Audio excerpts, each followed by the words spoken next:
My name is Carla Davis. The next few words will change everything you thought you knew about the world we live in. I'm a 37-year-old nurse from a small Ohio town. I was clinically dead for 17 minutes. During that time, Jesus showed me shocking things about the future that I have to tell you. But first, let me know where you are listening. Even though we're not together, it will be nice to feel closer. Also, don't forget to say what you thought about this account of a near-death experience. Let's talk about this in an honest way, so we can all learn from each other. Have fun listening. It took place on August 10th, 2023. I was working in the ICU and taking care of a COVID patient who was very sick when all of a sudden I felt a sharp pain in my chest. I tried to ignore it at first, but I knew right away that something was very wrong. I could hardly breathe because the pain was so bad. Lisa, one of my coworkers, running toward me as I passed out near the nurse's station, was the last thing I remember. They were able to bring me back to life after 12 minutes of being officially dead. I felt like I was flying above my body as soon as my heart stopped. I could see the medical team working hard to save me. My coworkers and friends were doing CPR, giving me medicine, and using the defibrillator. I didn't feel any fear or pain, though. I only felt a deep peace. After that, everything changed. The scene from the hospital went away, and I was drawn to a beautiful light. The light wasn't harsh or blinding. It was warm and living, filled with a love that is so deep it's hard to explain.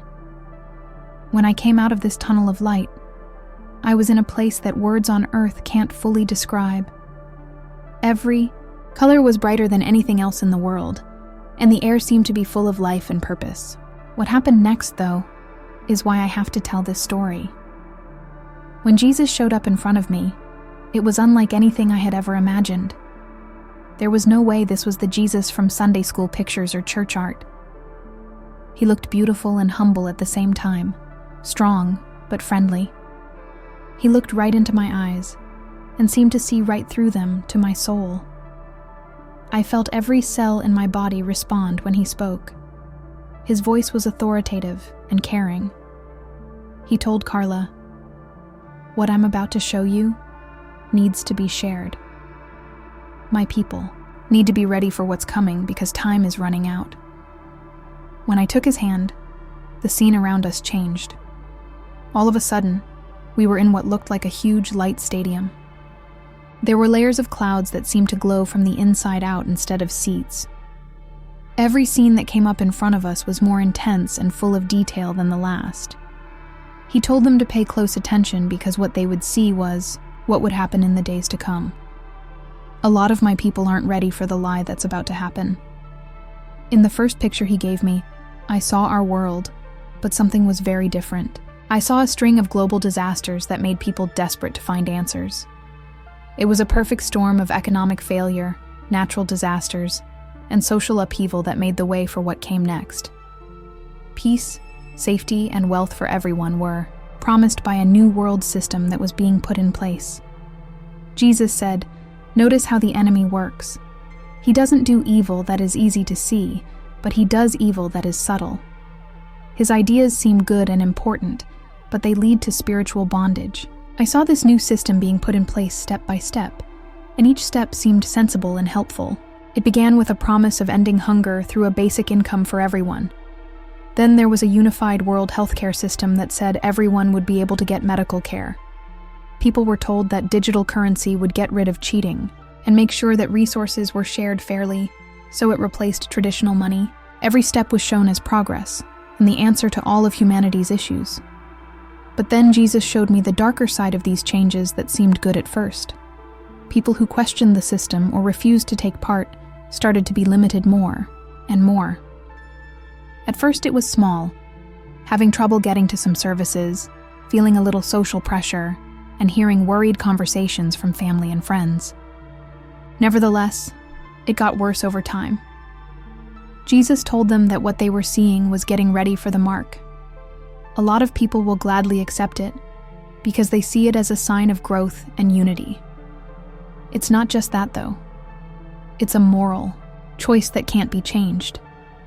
He showed me scenes of families being torn apart by this choice that broke my heart. I saw a father crying as his older children took the mark. He thought they were doing the right thing for the future of their own children. I saw old couples split up because one agreed to it and the other didn't. It was easy to feel the pain in these scenes. Jesus went on to say that the mark would not be shown as a religious choice. It will look like it's a useful must and an easy way to solve hard problems. Many of my people will want to accept it by telling themselves it's just a new development in technology. But if I accept it, it will mean giving up my lordship in favor of the world order. Then he showed me something that amazed and encouraged me: how his true followers would live without taking the mark. He told me I had to share this with other people. He told them to pay close attention, because what he was about to show them was for those who would stay true. The next things Jesus showed me were both hard and very inspiring. I saw how the situations for those who refused the mark got worse over time. They couldn't go to regular shops to buy food, get to their bank accounts, or work in most places. But what really amazed me was seeing how God took care of them in amazing ways. Jesus told them to pay close attention, because this is how I will take care of my people in the worst times. People had decided to trust him instead of the system, and I saw groups of them. They didn't have much, but they had everything they needed. What took place in these towns was nothing short of amazing. I saw food in pantries grow like mushrooms. Basic foods like bread, rice, and veggies never ran out, no matter how many people needed to be fed. I saw wells appear out of nowhere, giving people clean water when there were no other sources available. Modern medicine was out of reach for people who didn't have the mark, so prayer was the only way to help the sick. Jesus said, "My provision will be supernatural.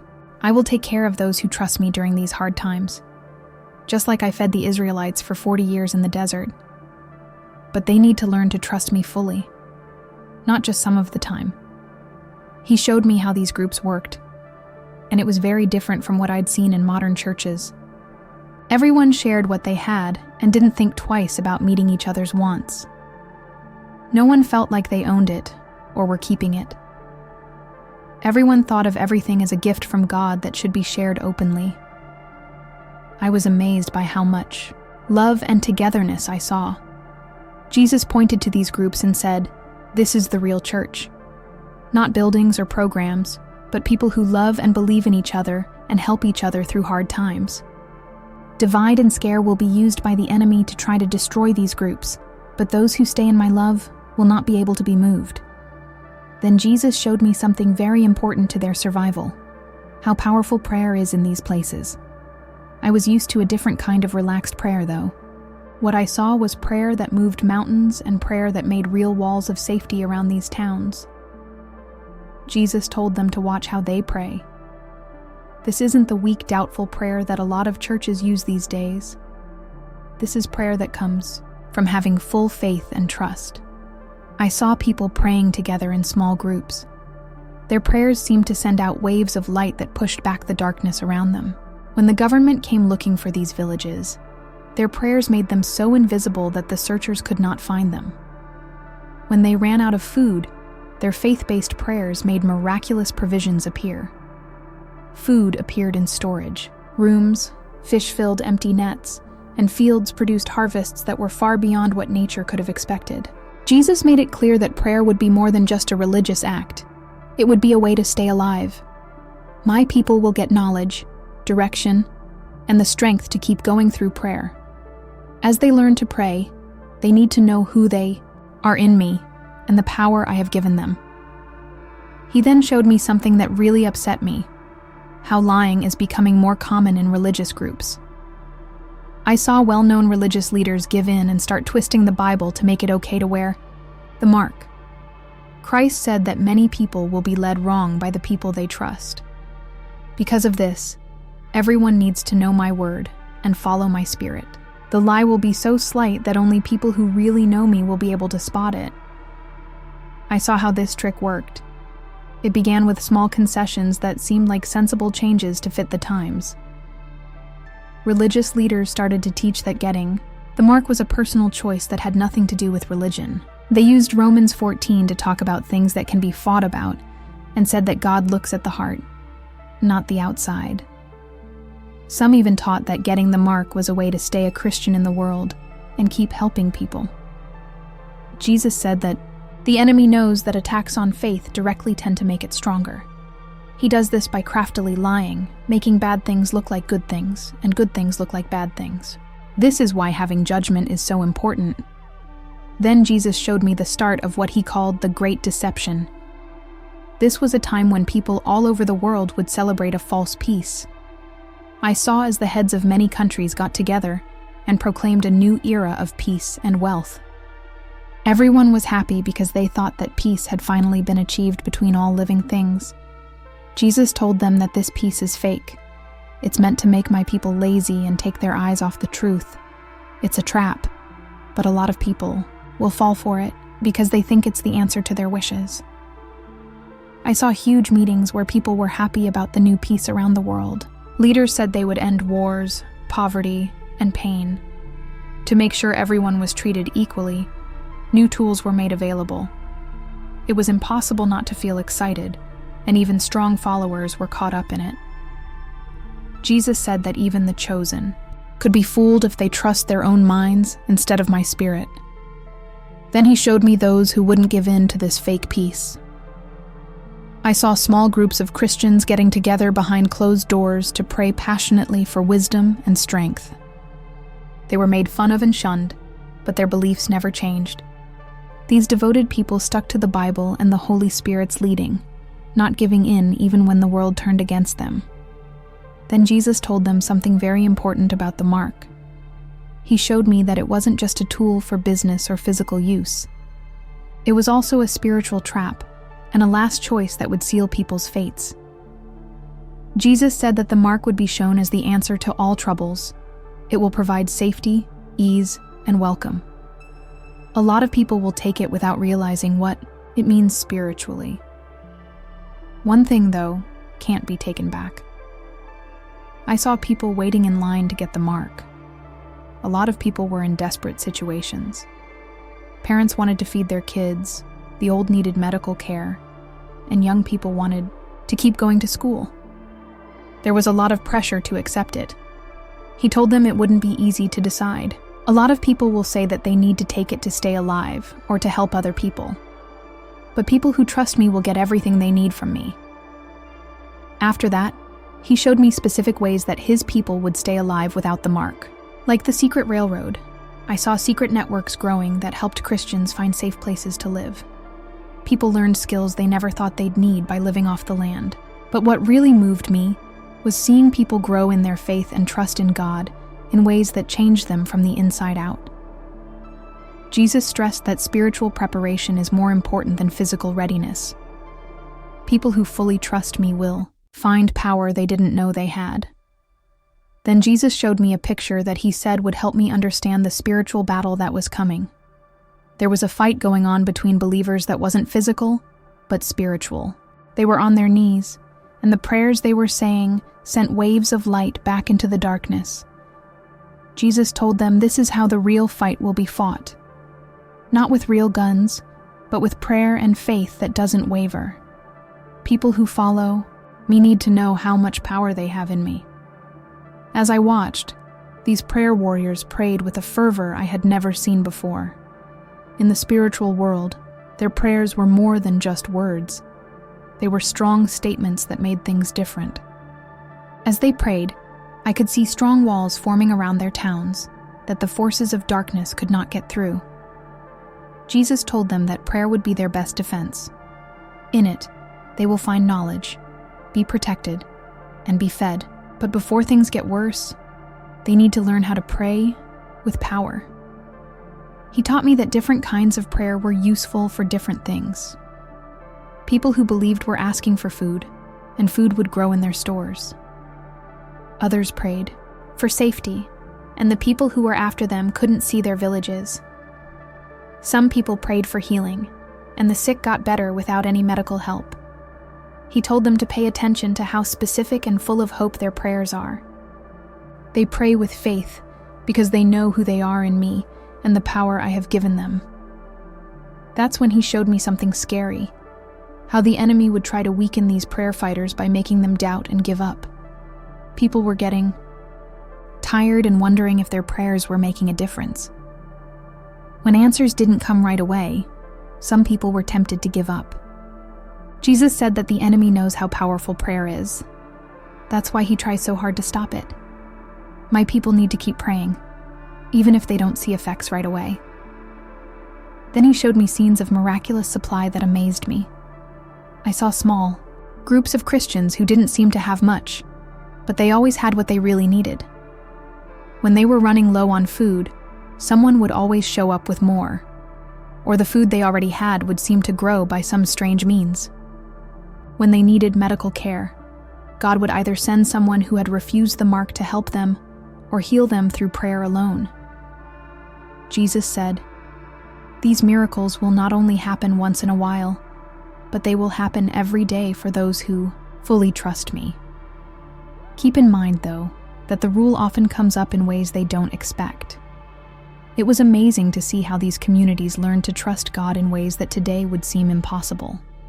Even though they couldn't get to normal shops or markets, they always had enough. Even though they couldn't use regular banks, their needs were met. They couldn't get regular medical care, but supernatural healing and security kept them healthy. He said, "My people must learn to trust in this way now. They must have faith that is strong enough that they will trust me fully when they can't use the world's systems." He then showed me something that made me happy and sad, how these times would affect families. I saw some families split up because different family members had different ideas about the mark. But I also saw how God made new families out of Christians, with bonds that are stronger than blood ties. Jesus said that what people choose about the mark will show what's really in their hearts. Some real families will be split up, but I will make new families out of my faithful followers. I saw how these new families took care of each other with so much love and effort. They took in kids whose parents had picked the mark and left them. Elderly Christians who had been left by their original families were cared for by them.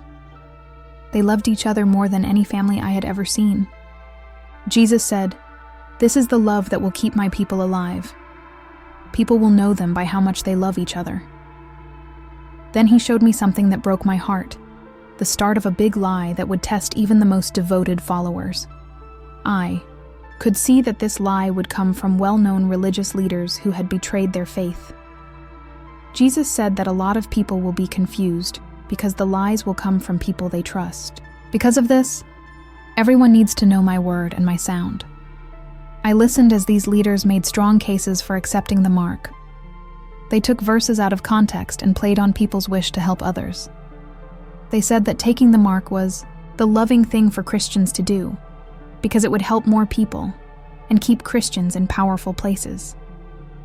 Jesus said, "The trick will be so subtle that only those who really know me will be able to spot it. A lot of people will be fooled because they trust other people to tell them what's real instead of coming to me directly." But then he showed me something beautiful. How some Christians would stay true to their faith even though they felt like they had to adapt to a lot of rules. I saw people who were willing to lose everything rather than give up their faith. They were made fun of, turned down, and persecuted. But they were filled with an unnatural peace that could only come from God.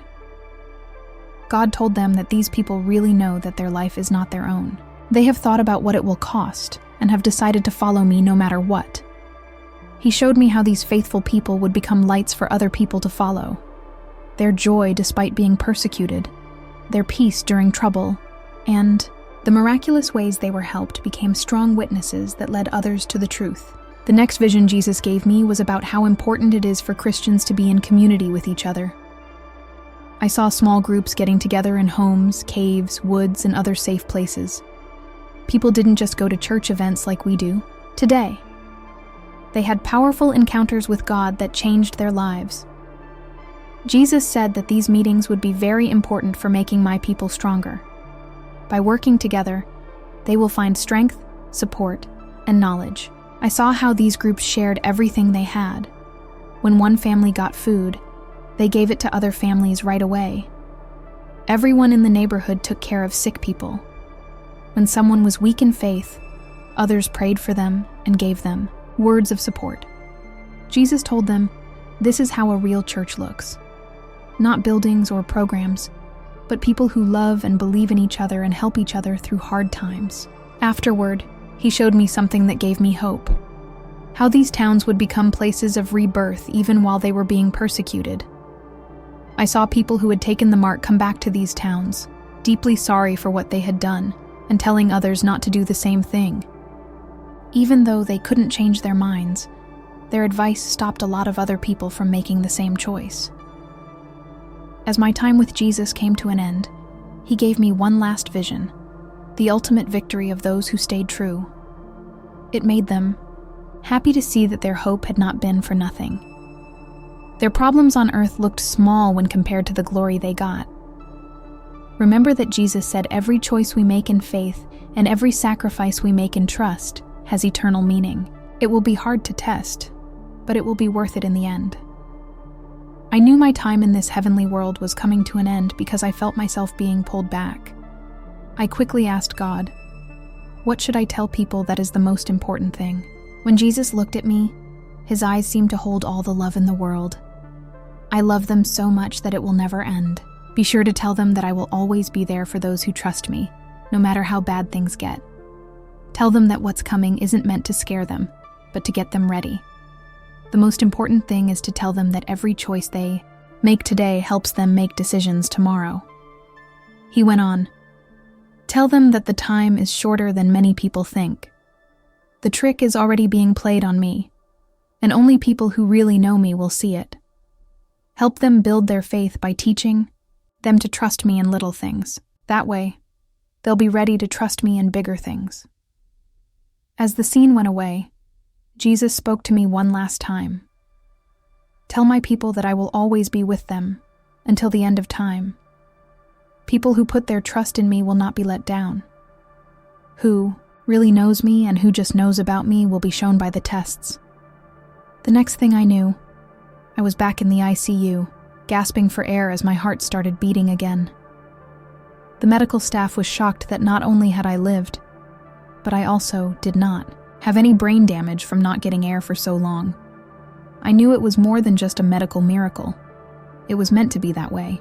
Since my experience, I've been very careful to write down everything Jesus showed me. Today, the images are just as clear in my mind as they were in heaven. This story isn't meant to scare anyone. It's meant to prepare and support you. The times ahead will be hard, but God will make sure that his faithful ones have everything they need. Please understand that now is the time to get ready if you're watching this. Not by storing things or building bunkers, but by getting closer to God and learning to trust him fully. People who have learned to trust God in all parts of their lives will find it easier to make the mark choice. This is what I said. Everything in it is true, just like it was for me during those 17 minutes when I was brain dead. Because Jesus told me to, I'm sharing it with the hope that it will help his people get ready for what's to come. Remember that hope, not fear, should be the main message.